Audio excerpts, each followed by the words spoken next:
My child, the first act of my heart after the incarnation was an act of love, whereby I devoted myself completely to my Heavenly Father. There was in me nothing which I did not consecrate with all my mind to my Father, nor was there nothing in the will of my Father which I did not embrace with my whole heart. Even then did I practically say in my inmost heart, "Behold, my Father, I come as the victim of your will. At the head of the book of life it is written of me, that I would do your will. Behold, I have willed it, and the law of your good pleasure is in the midst of my heart."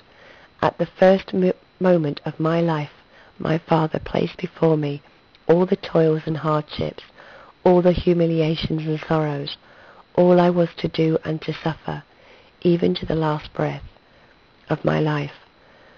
Without a willing and perfectly devoted heart, I received all.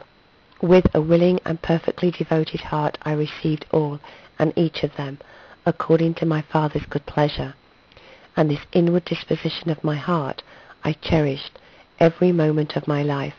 By this was I ever pressed onward, so that I always did whatever was pleasing to my Father. Behold, my child, the model of a true devotion, that taught by it at the very beginning of your career, in the way of virtue, you may in like manner devote yourself with your whole heart. Nothing perhaps is of so much importance in the spiritual life as a true and entire devotion of heart.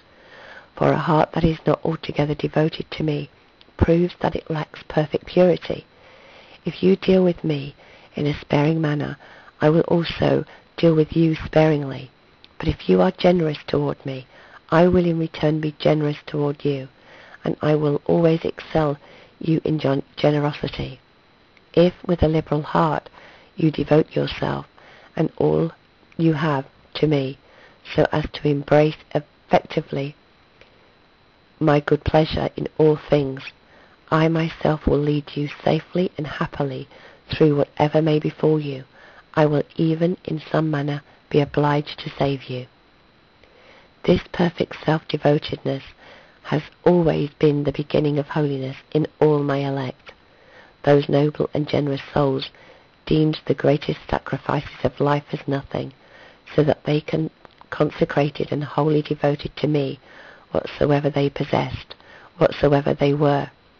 Therefore too did I show to them such liberality and bountifulness, that often, even during this mortal life, on account of the exceeding sweetness of consolation, they burst into tears, and while on earth enjoyed a foretaste of that bliss where they were hereafter to be inebriated in heaven. Yet now very many of those that make a profession of great love, of piety, are willing to be devoted, but only in things and under circumstances which are pleasing to them. These are assuredly rather devoted to themselves than to me. Therefore they continue to be slaves of self-love, and remain miserable and devoid of inward happiness. Neither do they become disposed to the divine unction and union. You, my child, if you will be truly free and happy, withdraw your heart from every object except myself, and give all of your affections to me alone. If you can keep your heart perfectly devoted to me, you shall be able to continue calm and undisturbed under all circumstances, for every agitation of mind arises not from passing events, but from a heart ill inclined toward God's good pleasure. And if you desire to attain to an intimate union with me, you must be free from all creatures, and wholly devoted to me in all things.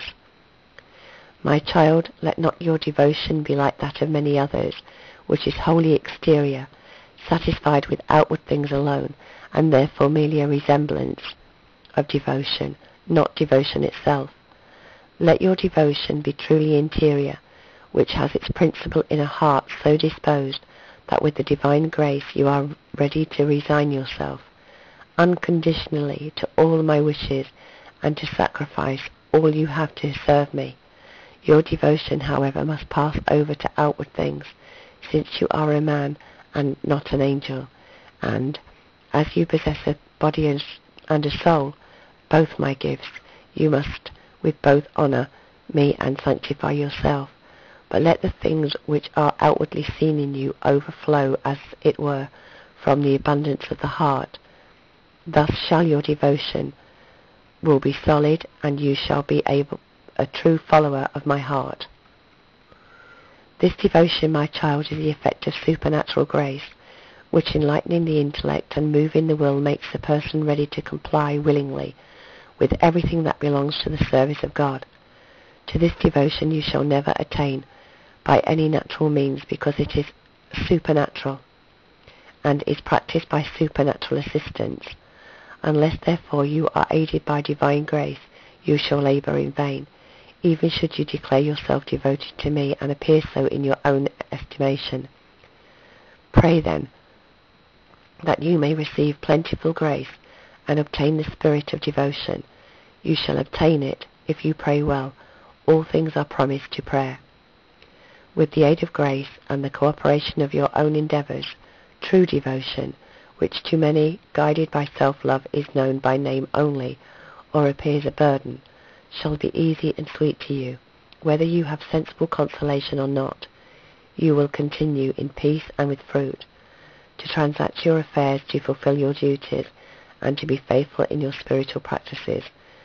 Without anxiety and solitude, you will repose in the arms of my providence, as an infant on the bosom of its mother, and you shall be calm and contented in the various ways through which I may lead you to life everlasting.